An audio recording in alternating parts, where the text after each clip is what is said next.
Hi guys, welcome back to another video where today we're going to be unboxing and reviewing the 50th anniversary R35 GTR from motorhelix. As you can see, we do have all three colour variations which you will get to see, but we will be fully unboxing just the blue one, as obviously all the models are the same, just different colours. But let's not waste any more time and jump straight in to showcasing the first model. Now, like I say, I won't be fully unboxing all three of these models, but I will showcase the packaging on this first one. And as you can see, it does have the motorhelix logo on the front, back and the top as well. You can also see all the licensing on the bottom with the colour, which is ultimate metal silver. Now, like I say, these models are licensed as well, and you can see the licensing underneath. But the model does come on a pretty standard plastic base. But I do think the little metal plaque is really nicely done, and it does give it that really nice touch, as it's not just plain, it's got a bit of detail too, and it does look, like I say, really cool. But you can see the model is slightly lifted off the base. Now, some people might find that as an issue, but I think it's actually quite good, as obviously that way the tyres don't get pressed down by the screws holding it down onto the base and eventually flatten them out. So really cool that they have kept that in mind. If you do want to keep the model on the base, you don't have to worry about the tyres flattening out. But you will see the detail a bit closer up on the last model, but as you can see, it does come with the nice heated rear windows. The decals are really nicely placed, and you can see obviously there is a bit of detail on the wheels as well. Now, all of these models are numbered up to 999. They do say all 1 out of 999 are on the front. Now, I don't know if that goes for all of them, but do let me know down in the comments if you do have this model. Now, as you can see, we have got the red and white GTR, which obviously is a bit more synonymous with the 50th anniversary. Obviously, all three colours did get released, but the red and the white one is a bit more synonymous with this. Now, again, obviously you can see the detail really nice on the model. You can see the 50th anniversary writing on the back, which again, like I say, you will see a bit closer up on the next model. But again, overall this model just looks really cool.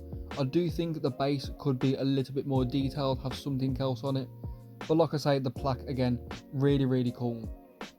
But now let's move on to the last model, which like I say, I will be fully unboxing and showcasing all of the detail, which there is something that is hiding in these models which I've not yet mentioned, which is the fact they do have an opening hood feature. Now, some of the keen-eyed viewers out there may have noticed they have got the two little bits of sticky at the front on the bonnet, obviously, so you don't have to use anything to pry it open. You can just use that to open it without getting fingerprints everywhere and without damaging the model. So obviously that is a big hint that there is an opening part there. But nonetheless, the detail on the engine you will see is phenomenal. But like I say, this model up close is really cool, and you can see the detail doesn't just stop on the top of the model. On the underside of the model, they have gotten full carbon underneath with the exhaust system. Again, really cool that is there. Unfortunately, the wheels don't roll, but obviously they are a screw base, so you can very easily wheel swap them if you do want to. Now, again, you can see the Nissan logo, which isn't actually a badge, it is a decal, same as the GTR, but I think that is a little bit better, as you can see it very crisp, alongside the 50th anniversary logo or the writing. Again, very crisp with that Nissan plate, really nicely placed, centered. Now, again, like I mentioned, the heated rear window feature and also the decals, very nicely placed, and the paint application as well is absolutely phenomenal. These models are absolutely incredible, and that's not even the best part yet.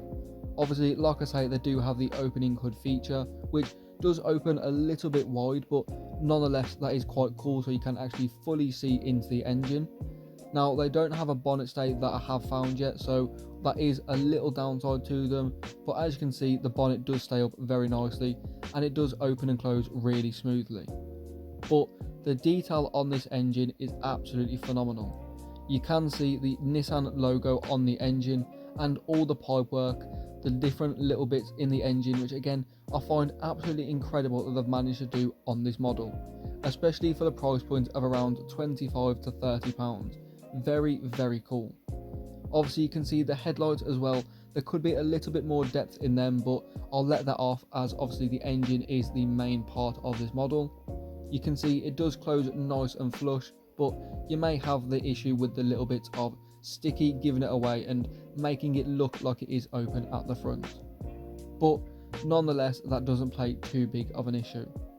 You can see at the front of the model as well, it's got a nice GTR logo, which again is a badge, but I do think if they use a decal, it might have been a little bit sharper like the rear.